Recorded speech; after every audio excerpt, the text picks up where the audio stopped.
বাংলাদেশের আদালত এলাকার একটি ভিডিওকে সম্প্রতি ঢাকার রাস্তার দৃশ্য বলে প্রচার করেছে ভারতের আজ তাক বাংলা সহ বেশ কয়েকটি গণমাধ্যম। পরে ওই সংবাদটি সামাজিক যোগাযোগ মাধ্যমে ব্যাপকভাবে ছড়িয়ে পড়ে। ওই ভিডিও প্রতিবেদনে দাবি করা হয় পাকিস্তান থেকে পাঞ্জাবের সোয়াত টিমের সদস্যরা ঢাকায় এসে টহল দিচ্ছে। তাছাড়া ওই একই রকম একটি ভিডিওর মাধ্যমে রাজশাহীর আদালত প্রাঙ্গণে পাকিস্তানের বিশেষ সশস্ত্র বাহিনী প্রবেশ করেছে দাবি করা হয়। আসলেই কি তেমন কিছু ঘটেছে?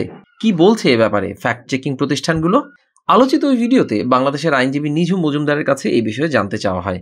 ভিডিওটির 6 মিনিট 20 সেকেন্ডে দেখা যায় তিনি দাবি করছেন ঢাকার রাস্তাতে এই ধরনের পাকিস্তানি আর্মিরা এসে সোয়াতের ছদ্মবেশে পাঞ্জাব রেজিমেন্টের ছেলেরা বা পাকিস্তানি সৈন্যরা এসে বাংলাদেশের রাস্তায় নেমে মহড়া দিচ্ছে। এটা আমার কাছে নজিরবিহীন মনে হয়েছে, তিনি বলেন।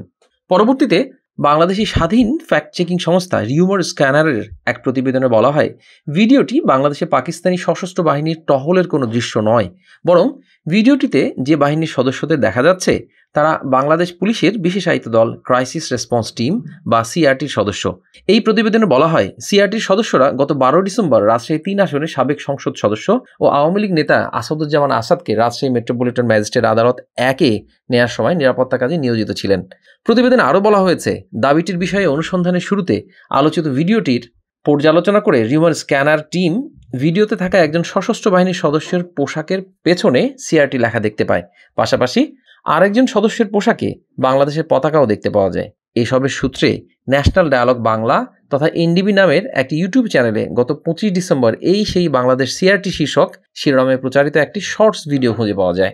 পরবর্তী অনুসন্ধানে অনলাইন সংবাদ মাধ্যম জাগো নিউজ 24-এর ইউটিউব চ্যানেলে গত 13 ডিসেম্বর প্রিজন ভ্যান ঘিরে উত্তেজনা, ডিম হামলার শিকার সাবেক এমপি আসাদ, জাগো নিউজ শীর্ষক শিরোনামে প্রকাশিত একটি ভিডিও প্রতিবেদন থেকে জানা যায় গত 12 ডিসেম্বর রাজশাহী 3 আসনের সাবেক সংসদ সদস্য ও আওয়ামী লীগ নেতা আসাদুজ্জামান আসাদকে রাজশাহীর মেট্রোপলিটন ম্যাজিস্ট্রেট আদালত 1-এ নেয়ার সময় তার প্রিজন ভ্যানে হামলা করে বিএনপি জামাতের ক্ষুব্ধ নেতাকর্মীরা। প্রতিবেদনটি পর্যালোচনা করে দেখা যায় এ সময় তাকে নিরাপত্তা প্রদানকারী বাহিনীর পোশাকের সাথে আলোচিত ভিডিওটির বাহিনীর পোশাকের হুবহু মিল রয়েছে।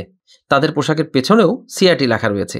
এছাড়াও আদালত প্রাঙ্গণের সঙ্গে আলোচিত ভিডিওর স্থানেরও বেশ মিল দেখতে পাওয়া যায়। পরবর্তীতে সিআরটির বিষয়ে অনুসন্ধান করতে গেলে জাগো নিউজ 24-এর ওয়েবসাইটে 2018 সালের 29 আগস্ট প্রকাশিত একটি প্রতিবেদন থেকে জানা যায় সিআরটি বা ক্রাইসিস রেসপন্স টিম হলো বাংলাদেশ পুলিশের একটি বিশেষায়িত দল। এই দলটি জঙ্গি দমন ও মাদক চোরাচালান প্রতিরোধ সহ বড় ধরনের সহিংস পরিস্থিতি মোকাবেলায় কাজ করে।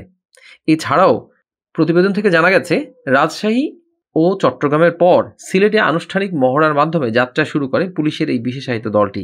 অর্থাৎ পুলিশের বিশেষায়িত দল সিআরটিকে পাকিস্তানি সশস্ত্র বাহিনী দাবি করে প্রচার করা হচ্ছে।